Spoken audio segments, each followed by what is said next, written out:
안녕하십니까, 김승현 목사입니다. 오늘 사무엘상 6장을 여러분과 함께 나누기를 원하는데요. 먼저 우리가 생각해 볼 것은 뭐냐면 이걸 우화식으로 설교해서는 좀 곤란하다는 것입니다. 이 베세메스를 향하는 그 암소 두 마리가 나오거든요. 근데 그 암소가 굉장히 신실하고 그리고 한 곳을 향해서 정확하게 가는 그런 모습을 보면서 어떻게 사람이 소보다 못하냐, 소만도 못한 인간이 되어서야 되겠느냐, 이제 이런 식으로 소는 굉장히 방향을 딱 정해가지고 신실하게 그렇게 한 곳을 향해서 뒤도 안 돌아보고 열심히 가는데 사람은 이렇게 소만도 못해서야 되겠느냐, 이제 이런 식으로 이렇게 설교를 하거든요. 동물 농장식 설교이기도 하고 그 다음에 이렇게 우화적인 그런 설교이기도 한데요. 의외로 그런 설교들이 참 많더라고요. 근데 그건 좀 문제가 있습니다. 왜냐하면 철저하게 이 사무엘상 6장은 동물에 초점이 맞춰져 있는 것이 아니라 사람에게 초점이 맞춰져 있습니다. 잘못을 해도 사람이 잘못하고요. 문제가 있어도 사람이 문제가 있습니다. 그러니까 문제가 있는 사람을 좀 이렇게 살펴보면서 특별히 이제 베세메스 사람들인데요. 도대체 어디가 문제가 있는지, 왜 문제가 되는지, 그거를 우리가 이제 함께 살펴보아야 하거든요. 결국 이제 사람의 초점이 맞춰져 있고, 문제가 잘못이 있어도 뭐가 잘못됐는지, 그 베세메스 사람들의 문제가 무엇인지, 이제 이거를 찾아야 되거든요. 소도 이렇게 신실한데 사람이 이렇게 신실하지 못했어야 되겠느냐? 여기 이제 소가 나오지만은 뭐 개, 돼지만도 못하면 그런 사람이 되면 안 된다. 뭐 이런 식으로 하는 거는 저는 조금 지양해야 된다고 생각을 하는 것입니다. 그런 설교가 이렇게 썩 좋지 못하다. 좋은 설교는 아니다. 저는 그렇게 생각을 하는 것입니다. 특별히 또 하나 생각해 볼 건 뭐냐면 대부분의 이런 해석하는 경향들을 보니까요. 블레셋 사람들을 굉장히 부정적으로 그렇게 그려내고 있더라고요. 이 사람들은 어차피 구원도 못 받고 또 하나님의 백성 되지도 못하고 자기들이 이렇게 우상 숭배에 쩔어가지고 자기들이 감당이 안 되니까 그냥 법궤를 마지못해서 그냥 보내는 그런 야훼는 감당이 안 되는 신이다.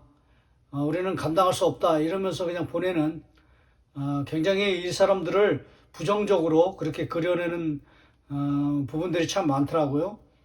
근데 저는 굉장히 블레셋 사람들에 대해서 긍정적으로 그렇게 그리고 있습니다. 왜냐하면 이 사람들 중에서 하나님의 백성 된 사람들이 분명히 있다. 분명히 그들 중에서 하나님께로 돌아오는 사람들이 있다. 이렇게 생각을 하기 때문에 그렇습니다. 자, 이제 정말 중요한 부분을 여러분과 함께 나누기를 원하는데요. 오늘 설교 제목은 변화냐, 변질이냐, 이렇게 한번 잡아보았습니다. 하나님 말씀, 그 중심에는 이제 하나님 말씀이 있거든요. 그 하나님의 말씀을 통하여서 우리가 변화를 받아야 되거든요. 우리가 달라져야 되거든요. 우리가 새로워져야 되거든요. 우리가 참 근신하고 로마서 12장 1절 2절 말씀과 같이 우리가 몸과 마음을 좀 새롭게 해가지고 변화를 받아서 하나님이 기뻐하시고 온전하신 뜻이 무엇인지를 우리가 좀 분별하는 그런 사람이 되어야 되거든요. 그리고 우리의 그 영적인 새로운 사람이 되어야 되거든요. 우리의 영안이 달라져가지고 우리의 영적인 삶이 달라져가지고 정말 하나님이 기뻐하시는 삶이 우리 삶 가운데서 이루어지도록 우리가 그렇게 새로운 삶을 살아야 되거든요. 이제 그게 변화죠. 근데 우리가 무엇으로 변화될 수 있는가? 그것은 하나님의 말씀입니다. 하나님의 말씀이 있어야 우리 삶에 변화가 찾아오거든요. 그리고 변질도 마찬가지입니다. 오늘은 특별히 이제 변질되는 이야기거든요. 그 변질의 중심에도 하나님의 말씀이 있습니다. 그러니까 그 하나님의 말씀을 통해서 변화를 받느냐, 아니면 하나님 말씀을 듣지 않음으로 인하여서 변질되느냐. 이제 이것이 오늘 사무엘상 6장의 가장 중요한 핵심 교훈이다. 저는 그렇게 생각을 하는 것입니다. 자, 이제 그것이 어떻게 나오냐면요. 10절 말씀 보시면 이제 그 사람들이 그같이 하여 젖나는 소 둘을 끌어다가 암소거든요. 이제 이 부분은 제가 그냥 넘어가겠습니다. 왜냐하면 이거를 가지고 이제 특별히 12절에 암소가 벳세메스 길로 바로 행하여 대로로 가며 갈 때 울고 좌우로 치우치지 아니하였고 요런 부분, 이런 부분을 통해서 이제 우화적인 설교, 사람이 소보다 못하다 이제 이렇게 끌고 가거든요. 근데 이제 저는 이게 중요한 부분이 아니다라고 생각하기 때문에 이건 그냥 넘어가는데요. 13절 말씀이 이제 굉장히 중요합니다. 13절 말씀서부터 벳세메스 사람들이 골짜기에서 밀을 베다가 눈을 들어 괴를 보고 벗개를 본 거죠. 벗개가 들어오니까요. 이제 여기 이스라엘 경례입니다. 그 본 것을 기뻐하더니, 여기까지 참 좋습니다. 문제가 없어요. 열심히 자기 일 하다가 멈추고 이제 하나님의 벗개 들어오는 거 보면서 너무나 기뻐했다. 막 감사와 찬양하고 그동안 빼앗겼는데 하나님께서 다시 이렇게 회복시켜 주셨다. 이렇게 생각하는 거죠. 회복의 은혜와 은총을 이 사람들이 이제 생각하기 때문에 하나님 앞에 기뻐하고 있다. 뭐 여기는 문제가 안 되는 것 같아요. 근데 14절 보시면 수레가 벳세메스 사람 여호수아의 밭 큰 돌 있는 곳에 이르러, 여기 여호수아는 여호수아서의 그 여호수아가 아닙니다. 시간이 많이 지났기 때문에 여호수아의 밭 큰 돌에 있는 곳에 이르러 선지라 무리가 벳세메스 사람들이죠. 수레에 나무를 패고, 그 수레에 실려 있는 나무들을 이제 장작을 패듯이 패고요. 그 다음에 그 암소들을 번제물로 여호와께 드리고, 소 2마리를 죽인 거예요. 잡은 거예요. 왜 잡았는가? 번제를 드리려고. 여기 보면 이 사람들이 하나님께 예배 드리려고 너무 감사해서, 좀 감격해서 하나님께 예배를 드리려고 하는구나. 이렇게 볼 수가 없는 것이죠.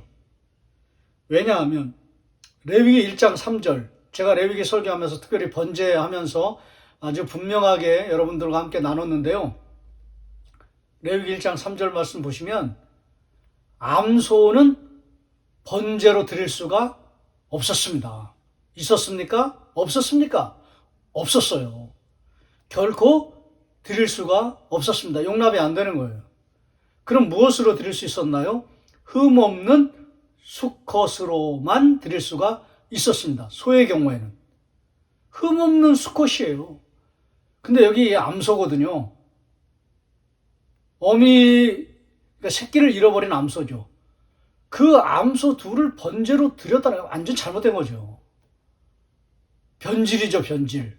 무엇으로부터의 변질입니까? 하나님 말씀으로부터의 변질이죠, 변질. 하나님 말씀을 제대로 실행하지 않은 것입니다. 특별히 여러분 그 열왕기상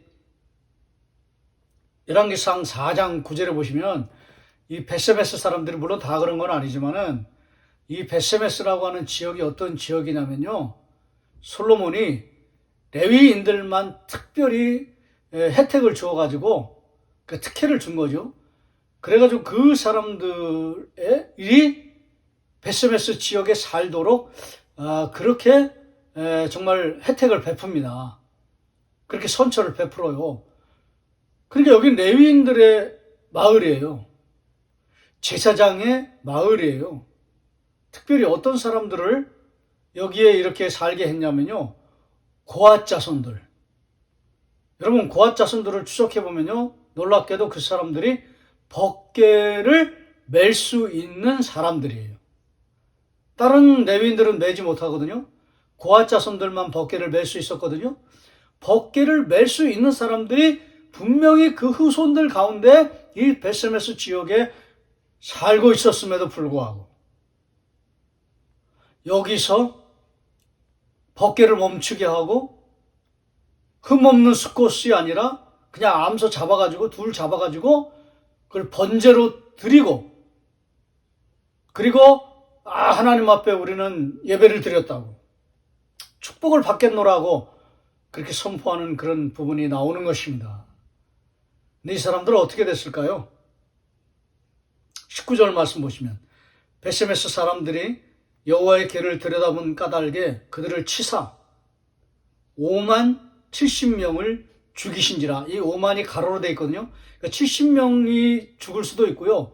5만 70명이 죽을 수도 있거든요. 네, 박철원 교수님은 5만 70명이라고 그렇게 해석을 해놨어요. 만약 그것이 이제 설득력이 있다면 많이 죽은 거예요. 여러분, 블레셋과의 전투에서 4,000명 죽었죠? 법궤 들고 가다가 3만 명 죽었죠? 그거보다 더한 수가 죽은 거예요. 5만 70명이. 호기심 때문에. 법궤에 진짜 하나님의 영역이 있는가? 영험한 힘이 있는가? 완전 그냥 우상 숭배죠. 그냥 우상 숭배자들이죠. 법궤 들여다보다가 호기심으로 들여다보다가 5만 70명이 죽었던 것이죠. 이거는요, 소에 대한 그런 교훈이 아니에요. 소보다 더 무서운 이야기가 나옵니다. 사람에 대한 이야기예요. 번제로 드릴 수 없는 동물을 드리고 그 끌고 갔던 소 2마리, 암소 2마리. 법궤 들여다보다가 5만 70명이 죽은 이야기가 사무엘상 6장의 이야기입니다. 소보다 못한 사람들의 이야기가 아니라 하나님 말씀을 경시하다가 하나님 말씀을 우습게 보다가 경홀히 여기다가 만홀히 여기다가 하나님 앞에 심판을 받은 이야기인 것입니다. 변화냐 변질이냐. 하나님 말씀으로 변화되는 사람이 되어야 되지, 하나님 말씀 안 듣고 변질되는 사람이 나와서는 안 된다는 것이죠. 이것이 초점이에요. 동물농장과 같이 우화적인 그런 교훈이 아니라 하나님 말씀을 우습게 여기고 변질된 삶을 살아서는 안 된다는 것이죠. 오늘 이 말씀을 통하여서 저와 여러분의 삶을 한번 돌아보기를 원합니다. 저와 여러분의 삶이 하나님 말씀으로 늘 새롭게 되고 늘 변화를 받고 늘 새로운 삶을 살려고, 하나님이 원하시는 삶을 살려고 그렇게 애를 쓰는가? 아니면 말씀 무시하고 예배를 무시하고 기도를 무시하고 결국 하나님을 멸시하다가 변질된 삶으로 떨어져서 살아가고 있는가 하는 것을 돌아보아야 하는 것입니다. 그러면 마지막으로 어떻게 우리가 변질되지 않고 변화를 받으면서 살아갈 수 있는가? 제가 지난 시간에는 여러분과 나누지는 않았지만은, 지난 시간에 괴짝이 될 수도 있다고 그랬잖아요. 법궤가. 그리고 법궤가 돼야지 괴짝이 돼서는 안 된다, 그렇게 말씀드렸잖아요. 오늘 이것을 여러분에게 그대로 적용할 수 있습니다. 우리가 그대로 가져올 수 있습니다. 우리의 마음속에, 우리의 심령 중심의 깊은 곳에 괴짝이 있으면 그건 망하는 거예요. 그는 저주를 받는 거예요. 그는 심판이 임하게 되는 것입니다. 근데 괴짝이 아니라 법궤가 있으면, 우리 중심에, 우리 마음에 법궤가 있으면 우리는 변화된 삶을 살 수 있는 것입니다. 괴짝이 있으면 변질된 삶으로 나가는 것이고, 법궤가 있으면 변화된 삶으로 나아갈 수 있다는 것이죠. 괴짝은 거짓되고 막 형식적이고 말씀도 없고 기도도 없고 예배도 없고 뭐 그런 거죠. 말씀이 없는 거죠. 그게 다 괴짝이에요. 괴짝. 당신의 삶이 괴짝 같은 삶이에요. 소보다 못한 그런 게 아니라 괴짝 같은 삶이에요. 그런 삶이라면 변질될 수밖에 없습니다. 그러나 괴짝이 아니라 법궤, 하나님의 임재, 예배, 말씀, 그리고 하나님이 정말 원하시는 그런 규례들, 그것이 있으면, 율례들, 그런 것이 있으면 그건 법궤거든요. 그러면 변화된 삶으로 나아갈 수 있다는 것이죠. 오늘 이 말씀을 통하여서 저와 여러분을 한번 돌아보기를 원합니다. 눈을 감고 조용히 한번 여러분 자신을 한번 돌아보십시오. 나는 괴짝 같은 신앙생활을 하고 있는가? 아니면 법궤 같은 신앙생활을 하고 있는가? 하나님을 사랑하고 하나님의 말씀을 사랑하고 예배를 좋아하고 기뻐하고 예배로 인하여서 감격하고 감사하고 찬양하고 기도하고 그리고 어려운 사람들을 향하여서 정말로 중보기도 하고 그런 법궤 같은 삶을 살고 있는가?